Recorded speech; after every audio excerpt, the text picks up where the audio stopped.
அன்றைய பொழுது ஒரு மிகப்பெரிய பிரச்சனையோடு முடியப் போகிறது என்று யாருமே எதிர்பார்க்கவில்லை. மிகப்பெரிய ஆபத்தில் தான் சிக்கிக் கொண்டதை நினைத்து நொறுங்கி போய் உட்கார்ந்தாள் சந்தனா. அதை பார்த்து ஆறுதலாக பேச அருகில் வந்தான் அவளுடைய கணவன் ஹரிஷ். சந்தனா, ஏன் முகம் ஒரு மாதிரியா இருக்கு? ஏதாவது பிரச்சனையா? சொல்லு, நான் உங்ககிட்ட தானே கேட்டுட்டு இருக்கேன். நான் இன்வெஸ்ட் பண்ண கம்பெனி மொத்தமா லாஸ் ஆயிடுச்சு. நாளைக்குள்ள நான் 50 கோடி கட்டணும். அப்படி இல்லைன்னா இந்த வீடு கம்பெனி எல்லாமே போயிடும். 50 crores தானே, அதுக்கு அப்படி ஃபீல் பண்ணிட்டு இருக்க? 50 crores தானவா? என்ன ஹரிஷ் பேசிட்டு இருக்க? நானே செம்ம காண்டில் இருக்கேன். தயவு செஞ்சு போயிடு, போன்னு சொன்னேன். ஹரிஷ் அலட்சியமாக பேசியதால் உச்சக்கட்ட எரிச்சல் அடைந்த சந்தனா அவனை கண்டுபிடி திட்டி விரட்ட சோகமாக அங்கிருந்து சென்றான் ஹரிஷ். பாத்தியா இவன? உன் பிரச்சனைக்கும் அவனுக்கும் எந்த சம்பந்தமும் இல்லாத மாதிரி போறான். இவனை தான் நீ உயிருக்கு உயிரா காதலிச்சியா? இந்த மாதிரி ஆளை நீ எப்படிதான் செலக்ட் பண்ணியோ சத்தியமா புரியல. தன் அம்மா திலகாவின் பேச்சு அவளை மேலும் வெறுப்பேற்றியது. ஆனால் உண்மை அதுதான். ஹரிஷ் வீட்டோடு மாப்பிள்ளையாக வாழும் ஒரு ஏழை இளைஞன். 2 வருடத்திற்கு முன்பு சென்னையிலேயே மிகப்பெரிய கோடீஸ்வரனான மதிவண்ணன் தன் ஒரே மகள் சந்தனாவை ஒரு ரகசிய காரணத்திற்காக ஹரிஷுக்கு திருமணம் செய்து வைத்தார்.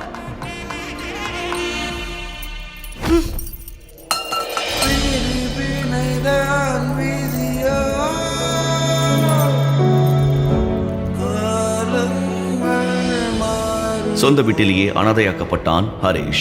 ஒன்றுமே இல்லாத ஏழை என்பதால் மாமியார் கண்ணுக்கு கூட ஒரு புழுவை போலதான் தெரிந்தான். திருமணமான நாளிலிருந்தே ஹரிஷ் அந்த வீட்டின் சம்பளம் வாங்காத வேலைக்காரனாகி போனான். 2 வருடமாகியும் இருவருக்கும் குழந்தை இல்லாததால் அவர்களை பிரிக்க திலகா சதி செய்ய ஆரம்பித்தாள். ஹரிஷை விவாகரத்து செய்ய சொல்லி திலகா துன்புறுத்தினாலும் அவன் மீது இருக்கும் காதலால் அதை செய்ய மறுத்தாள் சந்தனா. இது ஒரு புறம் இருக்க, இன்னொரு பக்கம் மேடம், இங்க ஆபீஸ்ல பெரிய பிரச்சனையா இருக்கு மேடம். எல்லாரும் வேலை செய்ய மாட்டோம்னு சொல்றாங்க. ஸ்ட்ரைக் பண்ண போறதா வேற பேசிக்கிறாங்க மேடம். எது நடக்கக்கூடாது என்று நினைத்தாலோ அது பூதாகரமாக வெடிக்க ஆரம்பித்தது. மந்த் ஸ்டார்ட் ஆகி இன்னும் சேலரி கிரெடிட் ஆகலன்னு எல்லாரும் கோவமா இருக்காங்க. இப்படியே போனா நாளைக்குள்ள ஆபீஸே உடைச்சிருவாங்க மேடம். இப்போ என்னமா பண்றது? ஹலோ மேம், இருக்கீங்களா? அஞ்சலி, உங்க பணம் எங்கேயோ போடாது, நாளைக்குள்ள கொடுத்துருவோம் சொல்லுங்க. பணம் கிடைக்காது என்று தெரிந்தாலும் ஒரு பொய்யை சொல்லி சமாளித்த சந்தனாவிற்கு கேட்ட இடத்திலிருந்து யாருமே உதவ முன் வராதது பெரும் மன உளைச்சலை கொடுத்தது. எதிர்பாராத நேரத்தில் அவளுடைய தோழி தர்ஷினியிடமிருந்து அவளுக்கு ஒரு போன் கால் வந்தது. சந்தனா, நான் எல்லாம் கேள்விப்பட்டேன். நீ ஒன்றும் கவலைப்படாத. You know my friend Ashok, right? அவன் இப்போ பிஸ்னஸ்ல நல்ல பொசிஷன்ல இருக்கான். நான் அவன் கிட்ட பேசி பார்க்குறேன். ஐம் வெரி ஷுர் அவன் கண்டிப்பா உனக்கு ஹெல்ப் பண்ணுவான். நிஜமாவா சொல்ற? ஹே, ரொம்ப தேங்க்ஸ் டி. நான் எவ்வளவு டென்ஸ்டா இருந்தேன் தெரியுமா? இப்போ I feel so relieved. Thank you so much. ஏற்கனவே அவளுடைய நிலையை புரிந்து வைத்திருந்த தர்ஷினி சந்தனா மெல்ல நிம்மதி அடைய இன்னொரு பக்கம் ஹரிஷ் தன்னுடைய ரகசிய போனில் ஒரு உத்தரவை பிறப்பித்தான். நான் சொல்ல போறத நல்லா கேட்டுக்கோ. என் ஒய்ஃபோட கம்பெனில இன்வெஸ்ட் பண்ணவங்க யார் யாருன்னு லிஸ்ட் எடுத்துக்கோ. அண்ட் அவங்களுக்கு சேர வேண்டிய அமௌண்ட், அப்புறம் அவங்க கம்பெனி எம்ப்ளாயீஸோட சேலரி, இதெல்லாம் நாளைக்குள்ள செட்டில் ஆயிருக்கணும். அண்ட் ரொம்ப முக்கியமான விஷயம், இதுக்கெல்லாம் பின்னாடி நான் தான் என் ஒய்ஃப்க்கு தெரியவே கூடாது. ஓகே என்று சொல்லிவிட்டு ஹரிஷ் போனை கட் செய்ய இரவெல்லாம் தூங்காமல் கவலையில் இருந்தாள் சந்தனா. அப்பொழுது மீண்டும் தர்ஷினி அவளுக்கு போன் செய்தாள். ஹலோ, என்னாச்சு தர்ஷினி? அசோக்கிட்ட பேசுனியா? அவன் என்ன சொன்னா? பணம் தரேன்னு சொன்னானா? Wait, just relax Chandana. நான் அசோக் கிட்ட எல்லாம் பேசிட்டேன். அவனுக்கு ஹெல்ப் பண்றதெல்லாம் ஓகே தான். அவன் நாளைக்கே உன் கிளைண்ட்ஸை வந்து பார்க்குறேன்னு சொல்லியிருக்கான். ரொம்ப thanks Dharshini. Thank you so much. இந்த ஹெல்ப்பை நான் எப்பயுமே மறக்கவே மாட்டேன் என்று தர்ஷினிக்கு உருகி நன்றி தெரிவித்தாள் சந்தனா. அடுத்த நாள் காலை எதிர்பாராத விதமாக அவளுடைய கார் பஞ்சர் ஆகி இருக்க அவளை 5 நிமிடத்தில் ஆபீஸில் டிராப் செய்வதாக ஹரிஷ் அழைத்து வந்தான். சந்தனாவும் வேறு வழியின்றி அவனுடன் ஆபீஸுக்கு வந்திறங்க அதை பார்த்து கேவலமாக பேசினாள் அவளுடைய செக்ரட்டரி. என்ன மேம், இந்த வண்டியில வந்திருக்கீங்க? உங்க கார் என்னாச்சு? என் நேரம் பஞ்சர் ஆயிடுச்சு. சரி, அதை விடு. அசோக் என்ன வரலையா? வர டைம் தான் மேம், இப்போ வந்துருவாரு. அப்பொழுது ஆபீஸை வட்டமிட்டபடி ஒரு சொகுசு கார் அங்கே வந்து நிற்க அதிலிருந்து டிப்டாப்பாக இறங்கினான் அசோக்.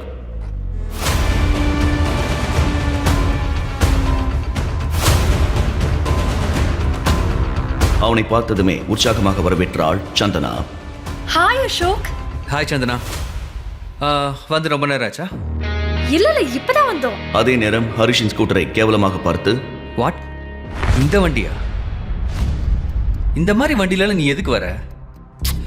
சொல்லியிருந்தா நானே உன்னை பிக்கப் பண்ணியிருப்பேன்ல. பிக்கப் என்கிற வார்த்தையை அசோக் அழுத்தி சொல்ல அதை கேட்டு கோபமடைந்தான் ஹரிஷ். சரி அதை விடு. அசோக் கிளைண்ட் கிட்ட எல்லாம் பேசிட்டியா?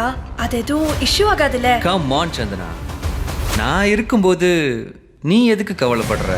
அசோக் தன் மனைவியை தவறாக தொடுவதை பார்த்து கொந்தளித்த ஹரிஷ் நேராக வந்து அவனுடைய சட்டையை பிடிக்க, ஏய் கையெடு. யாரா நீ? ஆமா, இவன் யார்? உன் பாடி கார்டா? இந்த மாதிரி லோக்கலான ஆளுங்களோடலாம் ஏன் சேர்ற நீ? எவ்வளோ தைரியம் இருந்தா என் முன்னாடியே என் பொண்டாட்டி மேல கை வைப்ப? நானும் பார்த்துட்டே இருக்கேன், வந்ததுல இருந்து ஓவரா பண்ணிட்டு இருக்க. ஏய், அவளே கவலைப்படல, உனக்கு என்னடா பிரச்சனை?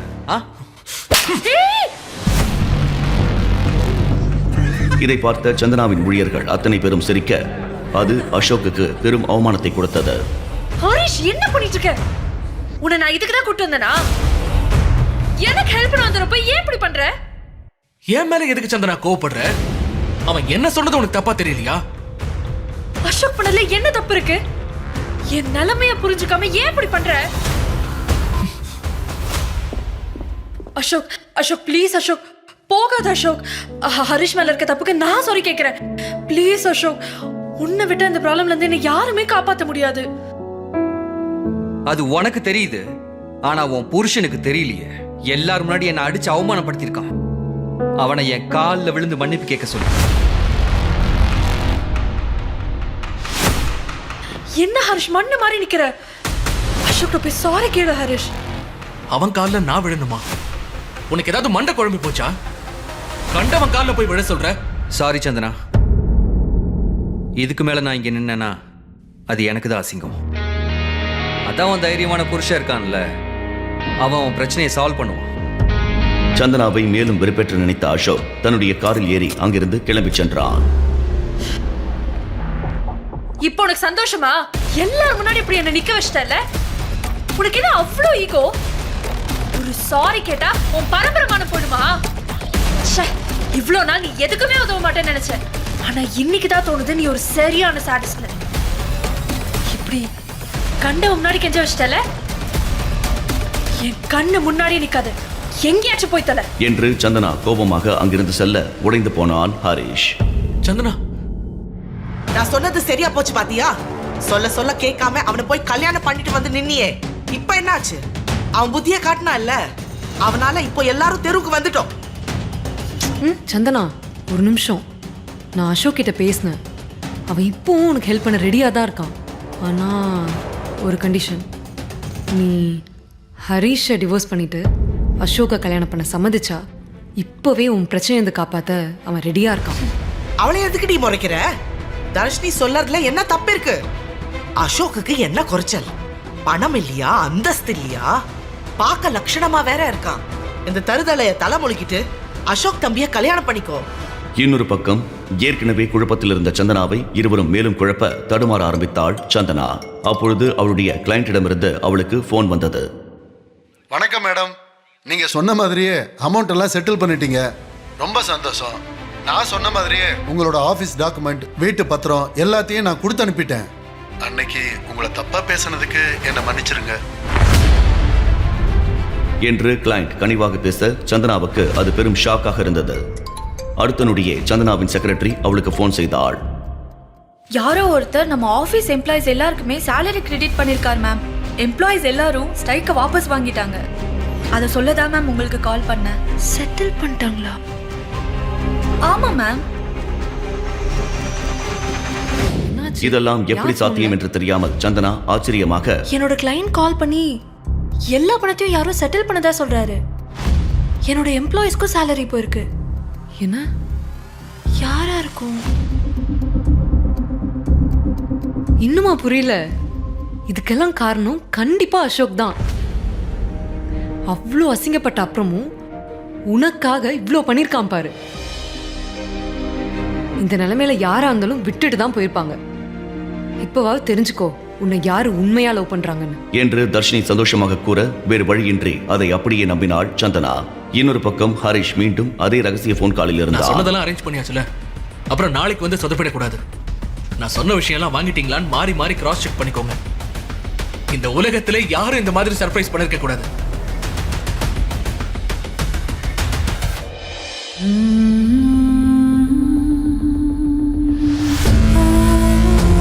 காலை விடிந்ததும் உற்சாகமாக எழுந்த ஹரிஷ் அனைத்து ரகசியங்களையும் சந்தனாவிடம் சொல்லிவிட்டு சர்ப்ரைஸ் பரிசை கொடுப்பதற்காக அவளை தேடினான். ஆனால் சந்தனா அங்கு இல்லை.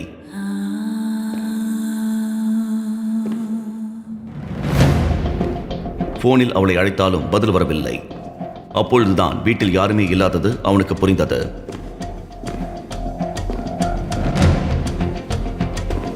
சந்தனாவிற்கு மெசேஜ் செய்து கொண்டே வாசலுக்கு வந்தவன் ஒரு சொகுசு கார் உள்ளே வருவதை பார்த்து அப்படியே நின்றான்.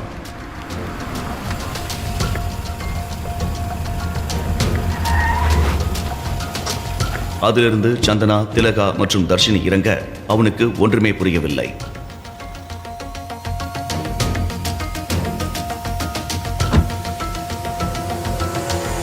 என்னடி இவன் என்னைக்கும் இல்லாம இன்னைக்கு வந்து கோட் சூட் போட்டு நின்னுட்டு இருக்கான்.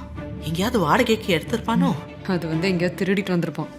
என்ன சந்தனா, எங்க போன? உன்னை எங்கெல்லாம் தேடுறது? நீ காணும் ரொம்ப பயந்துட்டேன் தெரியுமா? சந்தனா, உன்னதான் கேக்குறேன். எங்கேயாவது போறதா இருந்தா சொல்லிட்டு போக மாட்டியா? அப்பொழுது அதே காரிலிருந்து இறங்கி ஆணவமாக நடந்து வந்தான் அசோக். அவனை பார்த்ததுமே ஹரிஷுக்கு கடும் கோபம் வந்தது. அதுவும் இவன் கூட எதுக்கு நீ வெளியே போற? இவனை பார்த்தாலே காண்டாவுது. சரி வா, நம்ம கார்ல ஏறு. உனக்கு ஒரு சர்ப்ரைஸ் வச்சிருக்கேன். என்ன? நீ அவளுக்கு சர்ப்ரைஸ் பண்றியா? நீ அவளுக்கு சர்ப்ரைஸ் பண்றதெல்லாம் இருக்கட்டும், நாங்கெல்லாம் சேர்ந்து உனக்கு ஒரு சர்ப்ரைஸ் வச்சு. என்று தர்ஷினி கூற ஹரிஷ் ஒன்றுமே புரியாமல் அவர்களை பார்த்தான். என்ன சந்தனா, நீ சொல்றியா இல்ல நான் சொல்லட்டுமா? நானே சொல்றேன். உங்க 2 பேருக்கும் டிவோர்ஸ் பண்ணிட்டு அசோக்கும் சந்தனாக்கும் மேரேஜ் பண்றதா ஃபிக்ஸ் பண்ணிட்டேன். தர்ஷினி சொன்னதை கேட்டு அதிர்ச்சியில் நொறுங்கி போனான் ஹரிஷ். சந்தனா, இவங்க எல்லாரும் சேர்ந்து உன்னை நல்லா ஏமாத்துறாங்க. நீ அவங்கள நம்பாத. இவெல்லாம் ஒரு ஆள்னு போய் இவனை. ஏய், என்னை பத்தி பேச உனக்கு என்ன தகுதி இருக்கு? என்னோட பேங்க் பேலன்ஸ் என்னன்னு தெரியுமா உனக்கு? இந்த காரோட விலை என்னன்னாவது தெரியுமா உனக்கு? ஏய், இந்த காரை விடு. நான் போட்டிருக்கிற கண்ணாடியோட விலை என்னன்னாவது தெரியுமா உனக்கு? நீ மாசம் ஃபுல்லா உழைச்சாலும் இந்த கண்ணாடியெல்லாம் வாங்க முடியாது உன்னால. சந்தனா, இவன் சொல்ற மாதிரி நான் ஏழந்தா என்ன விட்டு போறியா? சொல்லு சந்தனா, என்கிட்ட காசுல இருந்தா என்ன விட்டுட்டு போறியா? ஆமா, அதுக்காக தான் விட்டு போறேன்.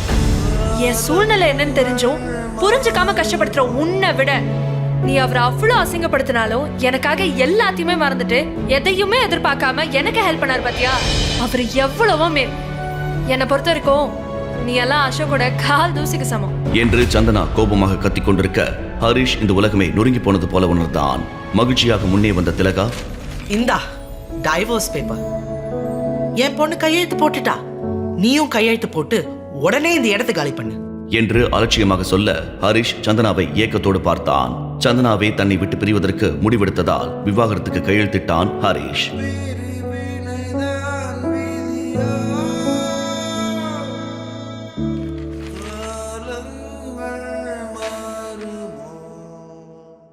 அதே நேரத்தில் பல கோடி ரூபாய் மதிப்புள்ள பெரிய சொகுசு கார்கள் அந்த வளாகத்தின் உள்ளே வந்தது. அது ஏன் என்று தெரியாமல் அசோக் உட்பட எல்லோரும் அதிர்ச்சியாக பார்க்க அந்த காரிலிருந்து விலை மதிப்புமிக்க கோட் சூட் அணிந்த நபர்கள் இறங்கினர்.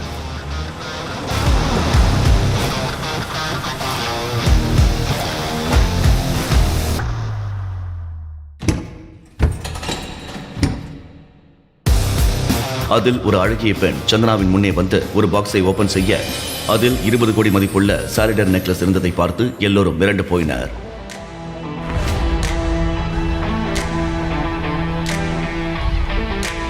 வந்தவர்களின் தோரணை இது ஹரிஷ் செய்த ஏற்பாடு என்று காட்டிக் கொடுத்தது.